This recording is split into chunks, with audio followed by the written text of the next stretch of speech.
So hello everyone. It's very nice to we have a smaller group today, but really excited for to see everyone who did come. And I hope that you enjoyed your reading for this week, or this month, I should say, excuse me.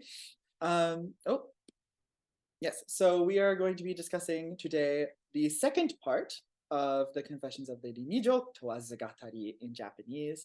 This covers the years 1275 to 1277. We start when Lady Nijō has turned 18. And there's a lot that happens, so let's dive right in. So just actually, before we dive right in, let's remind ourselves a little bit about the questions that we're considering while we read this. Can we analyze this work the same way we do Heian period works? How does the authoress pay tribute to her genre while also transforming it?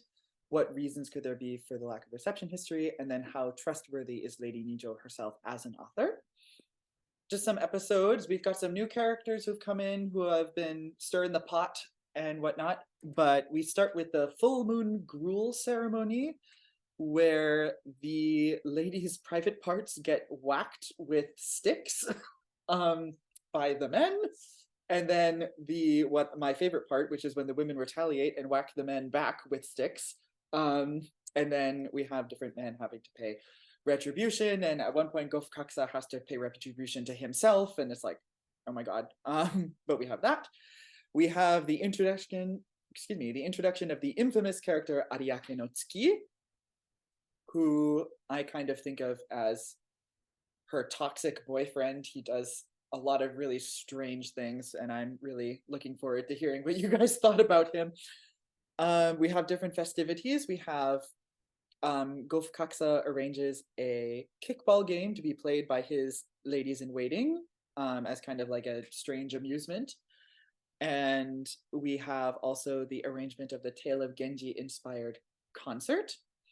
It's at this concert where Lady Nijō is kind of insulted by her grandfather, who's supposed to be taking care of her, but really is thinking about his own niece. And this inspires her to write this poem, actually, that I have down here. Aware of the meager worth of my wretched self, I abandon forever the biwa strings.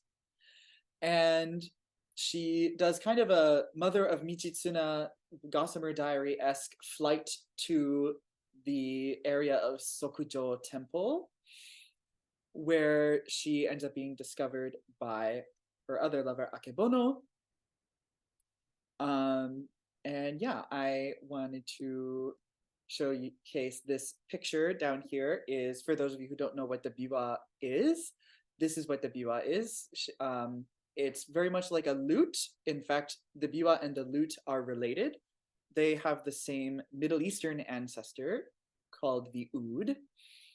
And of course, the biwa, though, has a very different sound from the lute. The lute has more strings and has kind of a sweeter sound. The biwa tends to have a sweeter sound in the very, like, around this time. And then as it develops, it gets a more twangy, kind of aggressive sound, or like sharper, harsher sound to it.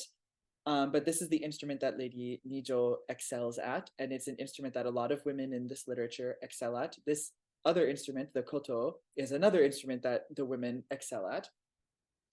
So the music that you're hearing is gagaku, which is the ancient imperial court music of Japan. I talked a little bit about this my first session here with you guys, which was like a year ago at this point, I think.